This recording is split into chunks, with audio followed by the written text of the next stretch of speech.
What's up, guys? It's CocoKane from Tavern TCG. We're bringing you a feature match straight from our tournament that we had this past weekend.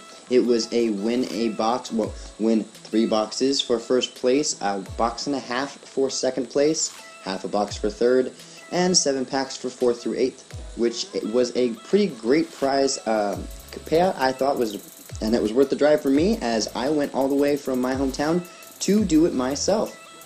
Unfortunately, I didn't get any matches on film, but I had some great matches between some great players, and I hope to see them again. We will have, right now, Baja Blast versus Melgis Knights. We're going to be seeing two pretty fast decks going up against each other, and in hopes of getting a burn to the face, I guess, with each of these decks having a streamlined of putting resonators on board and going at you as quick as you can, and occasionally using the ruler. Baja Blast more so known for using the ruler. Excuse me for my stutter. But this player in particular does not tend to flip his ruler until he knows he's going to win. Piloting our Bahamut, we have Danny Rowland, and piloting the Melgis Knights, we have Joseph, excuse me if I butcher your name, Canelin. So let's go ahead and go, and he calls the first stone being a true red, naming red, and swings in with the Hunter of the Black Forest, 3/3 swiftness. The opponent asks to read his true stone.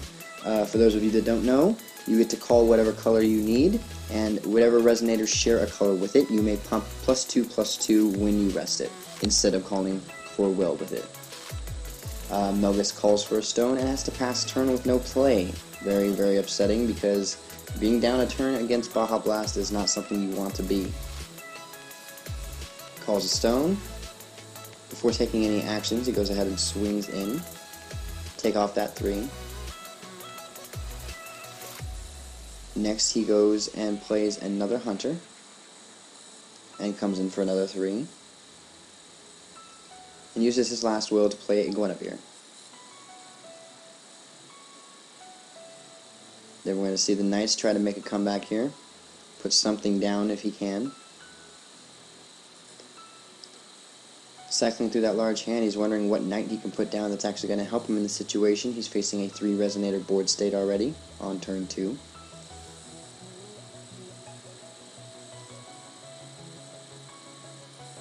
You see him trying to pick between Galahad there and Guinevere. And I think he goes ahead and picks the Guinevere. He decides that draw option off of her was much, much more beneficial.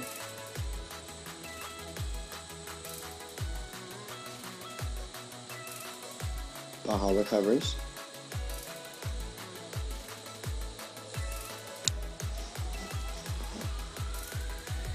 He goes ahead and places down his Leviathan. And this is the point where most players against Baja would expect the Bahamut flip aggressively. First we see a swing in with a Hunter, then a second Hunter.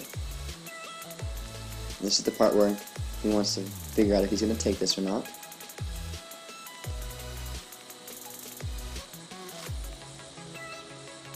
Now, forebaying the flip, he goes ahead and calls a stone so he can play his Loop Guru here and get in for a extra 800, 700 on the ground, and 100 in the air. 100 to the player directly when it swings for every werewolf. So he takes his 100, and now he's deciding if he wants to take the 7 and draw off his Gwen, or block that 7. And he's going to go ahead and block, deciding the life is much more important. Calls for a stone, and unfortunately he got another white stone, otherwise he might have had a different play here.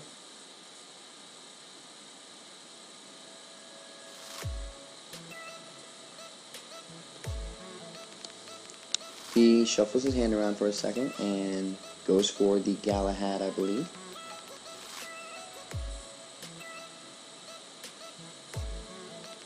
Knowing that when he dies, he can rest one of his opponent's resonators, and if it gets to attack, he can gain 500 life.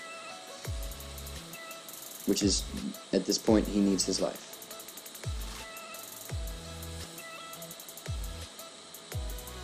And he goes ahead and passes turn.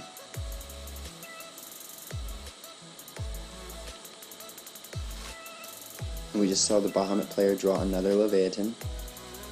Before refresh, he stacks his Leviathan ability, so he's already got plus 200 damage.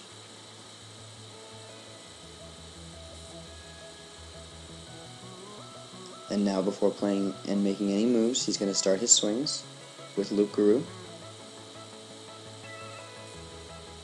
He goes to play Protection on his Galahad to prevent all damage and block, but he responds with a Thunder to eliminate the Galahad. And let that 7 go through, and 100 per Werewolf.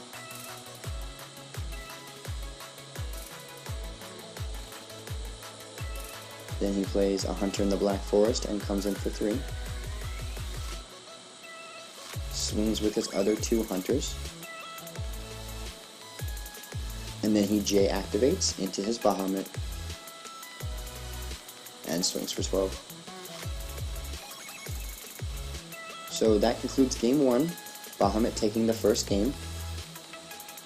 And we're going to go ahead and go to game 2, and we're going to hope that Melgis gets to see a better game for that, getting to go on the play. Getting ready for game 2. Melgis will be going first. And Bahamut may not have such an advantage with just such a great Resonator presence on board right away, so let's go ahead and see how this goes. I'm going to go ahead and point out, by the way, that Danny over here with the Bahamut deck has the King in Yellow sleeves, which I really thought were really awesome. I made sure to compliment those at the tournament. I've always thought some of the artwork in Force of Will was really good, and I want to start seeing a lot more sleeves with the artwork for Force of Will on them. It'd be really nice to see if we can get maybe some cool ruler prints in some Force of Will sleeves that we can put on our stones and things like that to maybe confuse our opponents or match our decks. They each mulligan their hands and go ahead and start. We don't see a change in ruler. Bahamut versus Melgis. And this time, Melgis has a turn 1 play in Percival, revealing 2 Hectors, a Thunder, an Excalibur, and I cannot see the other card. He chooses to take that Hector off the top. Hector gives +4/+4 to any Resonator, and if you have Lancelot in play, it only costs 1 Void. He calls a stone. And this is where he's not sure what he's going to do, because he's got a lot of turn 1 options with this deck. He's going to go ahead and place the Guinevere down, so he has some good defensive play.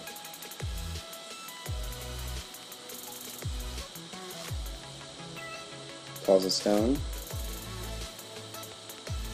He's now got both colors, so he might be doing alright for himself.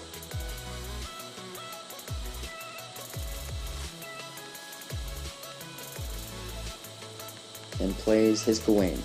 Gawain pumps each of his Knights of the Round Table +200/+200, and when he attacks or blocks, he can rest a Resonator an opponent controls. So that Percival is a 400/400 threatening that Guinevere. And he's going to go ahead and take it, because he doesn't want to lose Gwen. Very valuable card in red.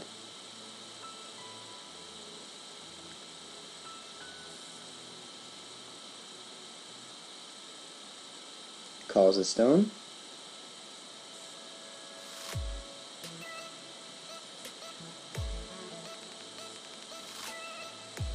And I want to go ahead and apologize for the shaky camera here every once in a while, and the blurs in and out.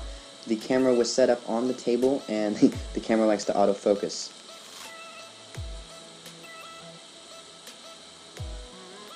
I don't know about you guys, but I have a nervous shovel. We're going to see the Bahamut player calculating out some damage here, maybe some maximum output that he can possibly do, depending on what plays he has. He places Lancelot and passes turn without a swing. He doesn't want to see anything rested.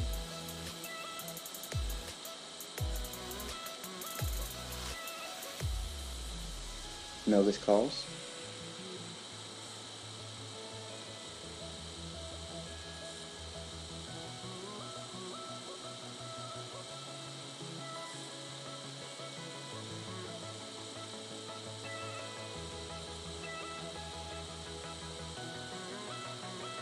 And now we see the Kasunya, I can't even pronounce this.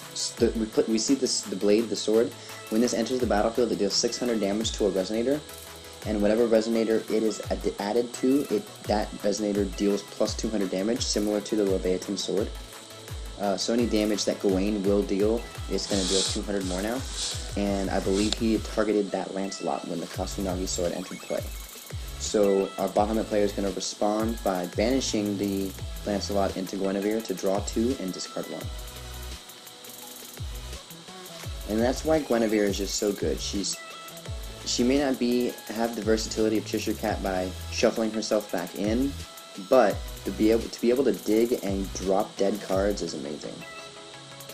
And then Percival is going to go ahead and take out the Gwen because it becomes rested. And he will swing in with Gawain.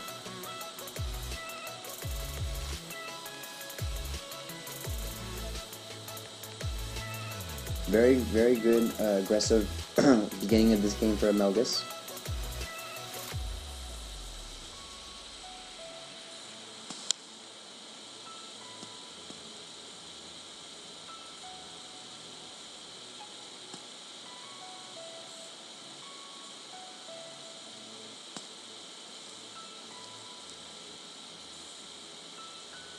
Calling a stone.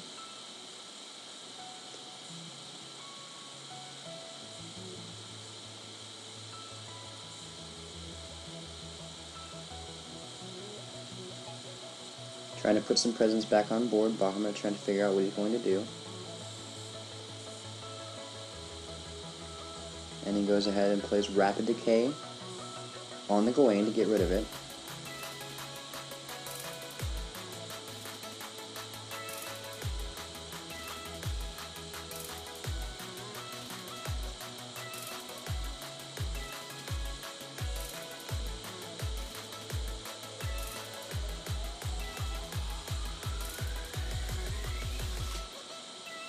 We see him hesitant on what decision he wants to put down.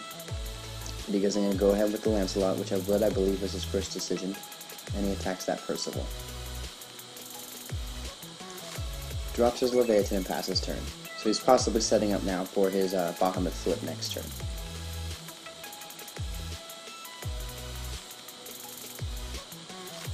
Melgis calling stones again, which I don't understand, even without a Leviathan sword, why Melgis wouldn't have just aggressively flipped at this point, because he would have called a stone anyway. And if you're not needing to attack, you can still call stones after that. But maybe he had a plan.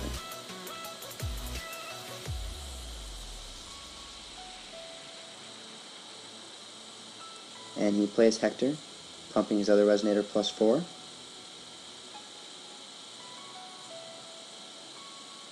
And crashing into the Lancelot.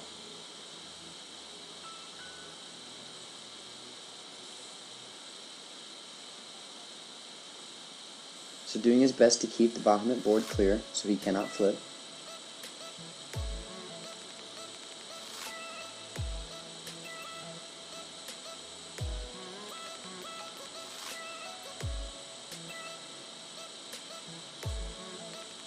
Drops his Guinevere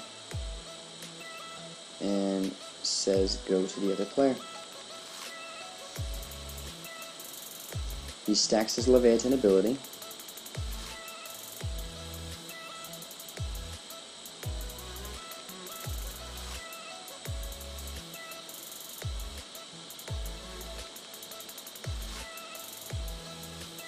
Shuffling his hand around, trying to figure out maybe which resonator is going to be the one to flip Bahamut.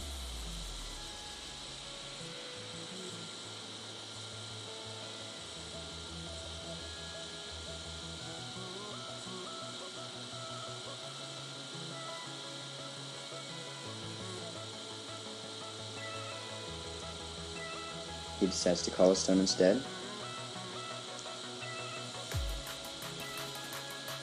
And play Loop Guru.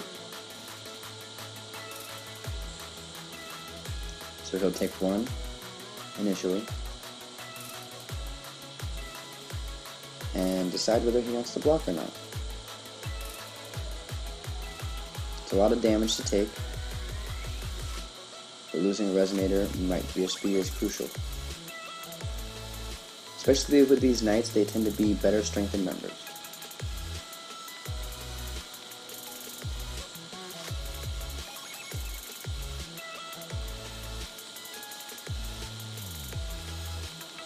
Calls for a stone.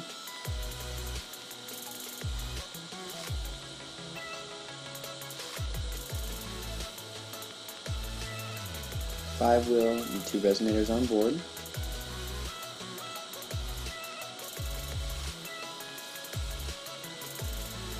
Trying to figure out what his next play could be.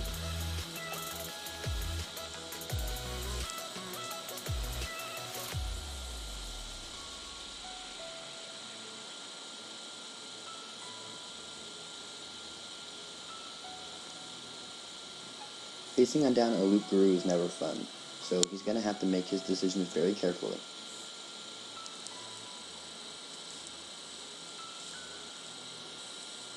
Because judging by the strength of most of the things in his Knight's deck, without that Gawain, most of his Resonators cannot match that Loop Guru, assuming he doesn't have another Lancelot-Hector combo in hand, or just a Lancelot alone that he could possibly pump one with a Fire Will.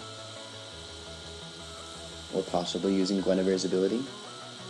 He's going to swing Hector into Loop Guru to crash, and then I believe, yep, there it is. He's going to pump Hector with Gwen's ability. So after damage is dealt, he will have to banish his Hector. But at that point, damage would be done.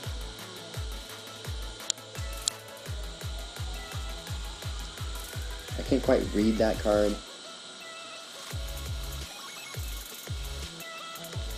But I'm assuming he's using Duel of Truth to make Loop Guru and Hector fight before Guinevere's ability pops off. Oh no, that is a Demon Flame. He is dealing 500 damage to the Resonator before damage is dealt. Yes. Sorry about that, folks. There's glare and I couldn't see it. He plays Galahad and passes turn.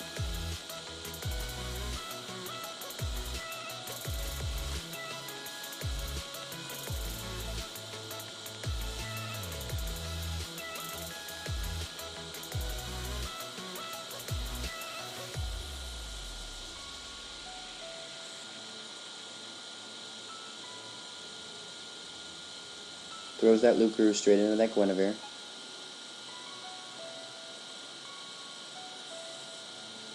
And he lets it go.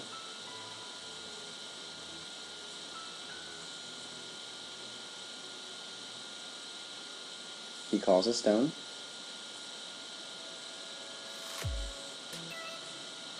And plays Snow White. She is one of the newer Resonators from SKL. When she swings, she gets a passion counter, but she instantly gets to remove it because he does not have, he does not have the new Alice as his ruler, so it will remove and deal 300 to a Resonator.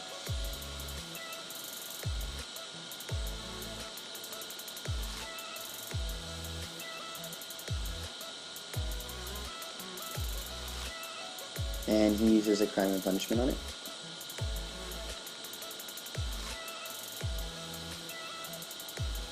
But he realizes that she is a 5/7, so dealing her attack to her defense would not kill her, so he does it to the Loop Guru instead.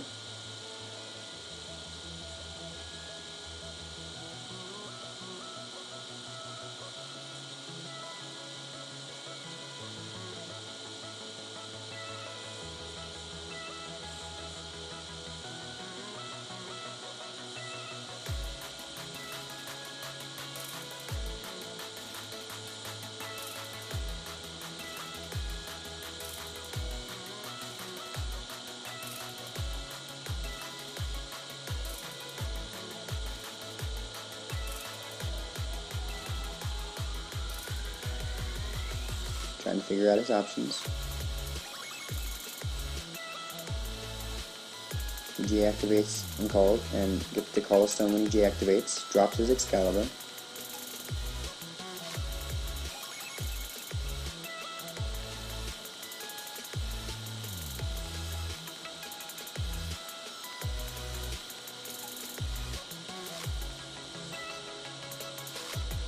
His opponent asks to read Melgis.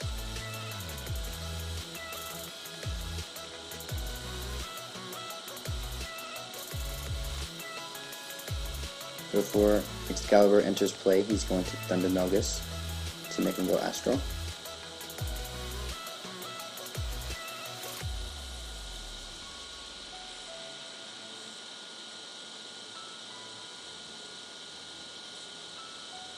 So Bahamut looks like he's pretty much got this game well in hand now that he's gotten rid of the opposing ruler and has the most dominant board presence. So all the opposing Melgis player can do is drop another Galahad, swing to gain 500,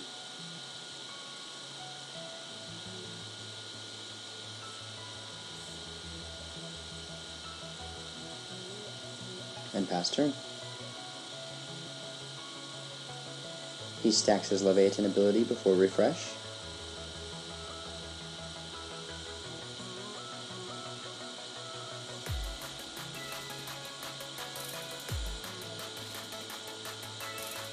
Calculating out some damage.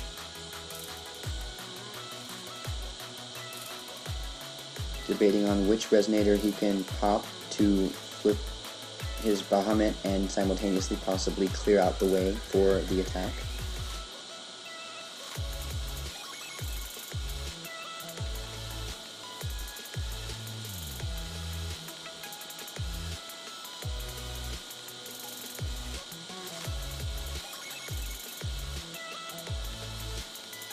I believe he needs to read the card because he didn't remove the counter the first time, and I think you have to remove the counter. And I think he tried to kill both. I think he used Snow White's ability to kill with both. I'll have to go back and check with him on that, but yeah.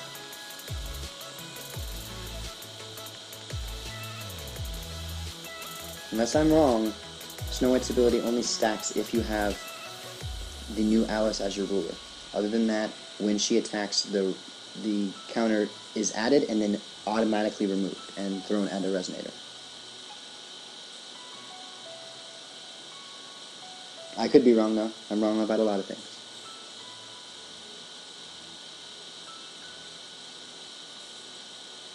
We see Melgis trying to make a comeback here.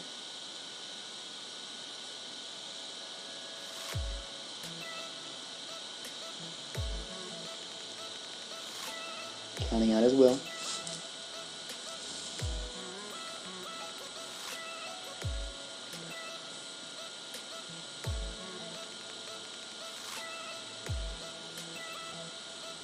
Seeing how much will he has so he can make the correct plays.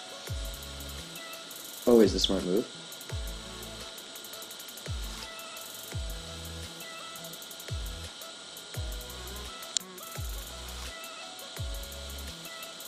He plays Flame King Shout to drop 400 across his opponent's board and be able to drop a 3-drop resonator from his hand into play.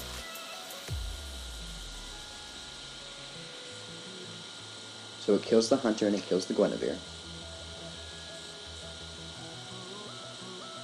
And he drops Mordred.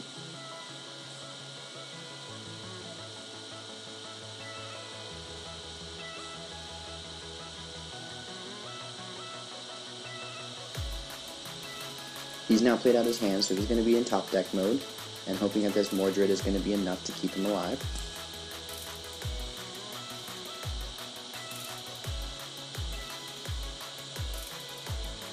He stacks his Leviathan ability before recovering.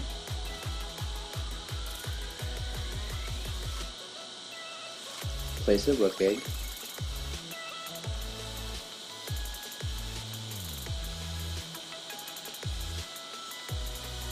He stacks his ability again and banishes the Rook Egg. It will untap his Leviathan Sword, but upon banish he gets to search for a red resonator with his Rook Egg.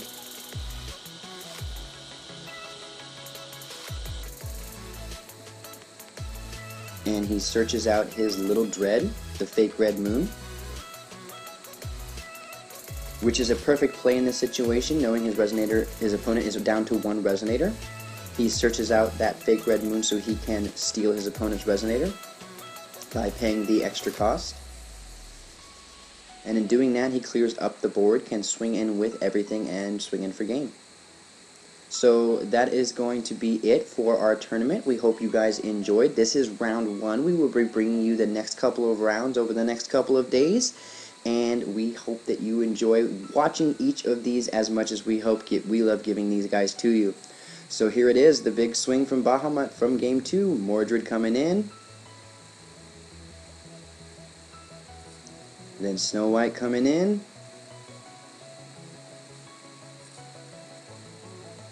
Then he banishes his Little Dread that he just played into his Bahamut to bring it onto the play. Taps his Leviathan for a 3rd time, then banishes Mordred into Leviathan to untap it and tap it for number 4, which is 18 and enough for game. Thank you guys for joining. I'm CocoKane from Tavern TCG. Goodbye.